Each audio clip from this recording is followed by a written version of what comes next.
17 વર્ષથી કોંગ્રેસ પાર્ટીનો ઝંડો ઉપાડીને હાલું છું ત્યારે હાઈકમાન્ડે આ વખતે મને પણ એમ કીધું તમે 1 નંબર વોર્ડમાં ચૂંટણી લડો. 40% જે અહીંયા એ લોકોએ કોર્પોરેશનમાં ભ્રષ્ટાચાર કર્યો છે એ મુદ્દો અમારો મહત્ત્વનો છે. આપ જુઓ છો તેમ જામનગરની છોટી કાશીની ઓળખ હતી, પણ છેલ્લા 25 વર્ષથી આ લોકો શાસનમાં છે, છતાં પણ જામનગરના જે લોકોની સમસ્યા છે એનો અણુકેલ છે.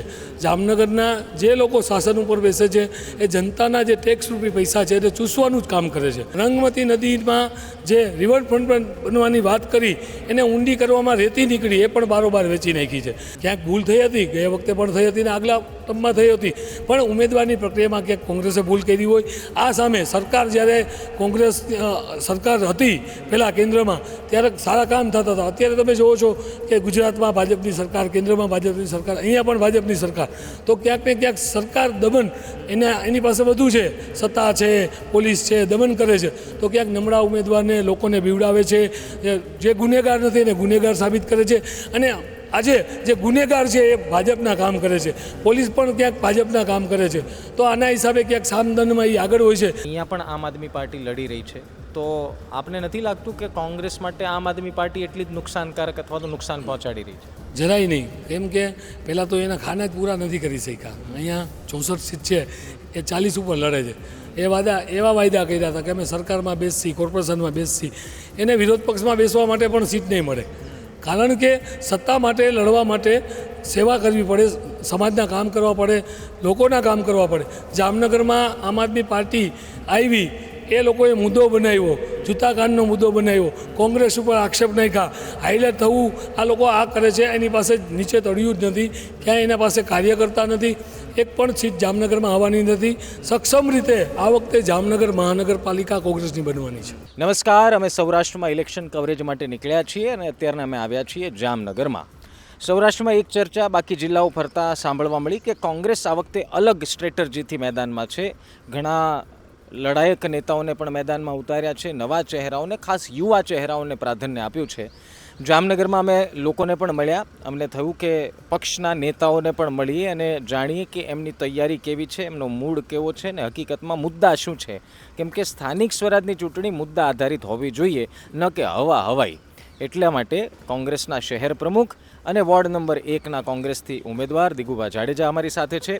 દિગુભા, સૌથી પહેલાં તો તમારી છાપ, લોકો એવું કહે છે કે કોંગ્રેસ એટલે દિગુભા અને દિગુભા એટલે કોંગ્રેસ. જામનગરની જ્યારે વાત આવે, આટલી લાંબી લડાઈ તેમ છતાં સફળતા મળતા થોડુંક દૂર રહી જાય છે. શું કારણ એની પાછળ? તૈયારીની ઉણપ છે કે પછી માહોલ કંઈક બીજો બની જાય છે? ચોક્કસ. પહેલાં તો જામનગરની જનતાના જે અવાજ ઉપાડું છું એ અવાજના હિસાબે મને દિગુભા એટલે કોંગ્રેસ ઓળખે છે.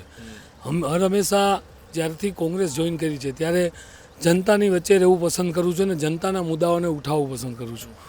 અત્યારે ઇલેક્શન છે, હું પણ ઉમેદવાર છું. 17 વર્ષથી કોંગ્રેસ પાર્ટીનો ઝંડો ઉપાડીને હાલું છું ત્યારે હાઈકમાન્ડે આ વખતે મને પણ એમ કીધું તમે 1 નંબર વોર્ડમાં ચૂંટણી લડો અને સરકાર આવે, જામનગર મહાનગરપાલિકા ચોક્કસ આવવાની જ છે. ઘણા બધા જામનગરના મુદ્દાઓને લઈને અમે છેલ્લા 4 વર્ષથી આ શાસનમાં બેઠેલા જામનગર મહાનગરપાલિકાના શાસકોને 40% જે અહીંયા એ લોકોએ કોર્પોરેશનમાં ભ્રષ્ટાચાર કર્યો છે એ મુદ્દો અમારો મહત્ત્વનો છે. આપ જુઓ છો તેમ જામનગરની છોટી કાશીની ઓળખ હતી, પણ છેલ્લા 25 વર્ષથી આ લોકો શાસનમાં છે, છતાં પણ જામનગરના જે લોકોની સમસ્યા છે એનો અણુકેલ છે. જામનગરના જે લોકો શાસન ઉપર બેસે છે એ જનતાના જે ટેક્સ રૂપી પૈસા છે તે ચૂસવાનું જ કામ કરે છે. એવી રીતે જામનગરમાં તમે રોડ રસ્તાની હાલત હર હંમેશા ચોમાસું આવે ત્યારે ખખડધજ થઈ જાય છે. કચરામાં મોટા કૌભાંડો કર્યા છે. રંગમતી નદીમાં જે રિવરફ્રન્ટ બનવાની વાત કરી એને ઊંડી કરવામાં રેતી નીકળી એ પણ બારોબાર વેચી નાખી છે. આ મુદ્દાઓ જામનગરની જનતાના લગત છે. જામનગરની જનતાને સારી સુખમય સુવિધા નથી આપી એકા. ભૂગર્ભ ગટરમાં ક્યાંક ને ક્યાંક પાટલા દરવાજે ધારાસભ્યો એની સાથે જામનગરના ભાજપના ધારાસભ્યો પાર્ટનરમાં હોય, લોલ કામ થતા હોય. આ મુદ્દાઓ જનતાના છે. જનતાના મુદ્દાઓ લઈને અમે આક્રમક મૂળમાં હંમેશા લડી છીએ જનતા માટે.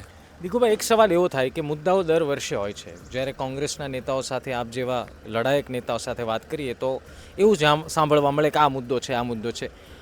તો પછી જનતા ભારતીય જનતા પાર્ટીને વારે વારે પસંદ કેમ કરે છે? અને એવું તો છે નહીં, કોંગ્રેસ હતી જ નહીં, ભૂતકાળમાં નજર કરીએ તો જામનગરમાં કોંગ્રેસ પાસે ઘણી બેઠકો હતી, ઘણી સ્થિતિ સારી હતી, પણ મુદ્દા હોવા છતાં સ્થિતિ ધીરે ધીરે બગડી કેમ રહી છે? આમ જુઓ તો તમે જોજો કે ગુજરાતમાં અમે જ તમે જોયું કે જે ઉમેદવારો અમારા કોંગ્રેસના ઉમેદવારોએ ડરાવી ધમકાવી અને ક્યાંક પોલીસ દમન કરી અને ઉમેદવારને પહેલાં તો પાછી ખેંચવાની આ લોકોની રણનીતિ હોય. જામનગરમાં અમારા 64 ઉમેદવાર ખાના પૂરાઈ ગયા હતા. છેલ્લે નાની એવી ભૂલે નહીં પણ ક્યાંક બાના કાઢી સરકારના ઈશારે અમારા 2 ફોર્મ રદ કરાવ્યા છે. અહીંયા 62 ઉમેદવાર છે, એને પણ ક્યાંક ને ક્યાંક તોડવાની કામ છેલ્લા 2 દિવસમાં થયું. પણ અમારા અડગ ઉમેદવાર 62માંથી આજે હું તમને કહું મારી પાસે 40 ઉમેદવાર છે, શિક્ષિત છે, ડૉક્ટર છે, સીએ છે. આવા ઉમેદવાર જ્યારે આ વખતે કોંગ્રેસે મેદાનમાં જનતા વચ્ચે જઈને લઈ આવ્યા છે, ક્યાંક ભૂલ થઈ હતી, ગયા વખતે પણ થઈ હતી ને આગલા ટર્મમાં થઈ હતી, પણ ઉમેદવારની પ્રક્રિયામાં ક્યાંક કોંગ્રેસે ભૂલ કરી હોય.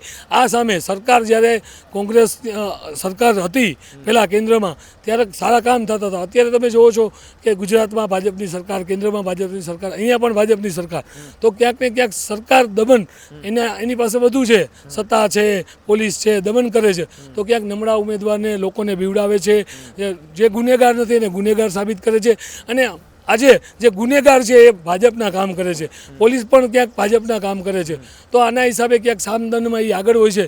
જનતા હવે કંટાળી છે. જનતા આ વખતે એમનો ખરેખર નિયમ બદલાવી અને કોંગ્રેસને આ વખતે બધી જગ્યાએ જેમ જામનગરમાં જ પરિવર્તન થવાનું છે, રાજકોટમાં પણ પરિવર્તન થવાનું છે, ભાવનગરમાં પણ પરિવર્તન થવાનું છે. એક સવાલ એવો થાય કે આપની સીધી લડાઈ ભારતીય જનતા પાર્ટી સામે હતી. હવે એક પક્ષ આવ્યો છે આમ આદમી પાર્ટી. ગોપાલભાઈની અહીંયા એક સભાથી એક કાંડ પણ થયો અને એ બાદ આમ આદમી પાર્ટી જામનગરમાં ફૂલ ચર્ચામાં છે અને હંમેશા આમ આદમી પાર્ટી કોંગ્રેસને ભાજપની બી ટીમ કહે છે. અહીંયા પણ આમ આદમી પાર્ટી લડી રહી છે. તો આપને નથી લાગતું કે કોંગ્રેસ માટે આમ આદમી પાર્ટી એટલી જ નુકસાનકારક અથવા તો નુકસાન પહોંચાડી રહી છે? જરાય નહીં. કેમ કે પહેલાં તો એના ખાના જ પૂરા નથી કરી શક્યા. અહીંયા 64 સીટ છે એ 40 ઉપર લડે છે. એવા વાયદા કર્યા હતા કે અમે સરકારમાં બેસી, કોર્પોરેશનમાં બેસી, એને વિરોધ પક્ષમાં બેસવા માટે પણ સીટ નહીં મળે. કારણ કે સત્તા માટે લડવા માટે સેવા કરવી પડે, સમાજના કામ કરવા પડે, લોકોના કામ કરવા પડે. જામનગરમાં આમ આદમી પાર્ટી આવી, એ લોકોએ મુદ્દો બનાવ્યો, જૂતાકાનનો મુદ્દો બનાવ્યો, કોંગ્રેસ ઉપર આક્ષેપ નાખ્યા, હાઈલાઇટ થવું. આ લોકો આ કરે છે, એની પાસે નીચે તળિયું જ નથી, ક્યાંય એના પાસે કાર્યકર્તા નથી, એક પણ સીટ જામનગરમાં આવવાની નથી. સક્ષમ રીતે આ વખતે જામનગર મહાનગરપાલિકા કોંગ્રેસની બનવાની છે. ધન્યવાદ દિગુભા. Thank you. દિગુભા જાડેજાને આપ સાંભળી રહ્યા હતા. શહેર કોંગ્રેસ પ્રમુખ છે, વોર્ડ નંબર 1ના ઉમેદવાર પણ છે. એક બે મુદ્દાઓ છે જે ખૂબ સમજવા જેવી જરૂર છે કે આમ આદમી પાર્ટીને અહીંયા સીટ મળવાની નથી. એની પાછળનું કારણ છે કે એમનું સંગઠન શક્તિ નથી અને એમનું કહેવું એમ છે કે પૂરતી સીટ પર લડ્યા પણ નથી.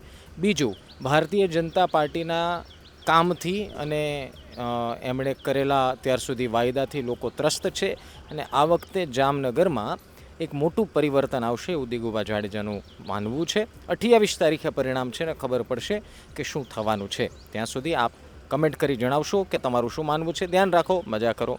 સીતારામ.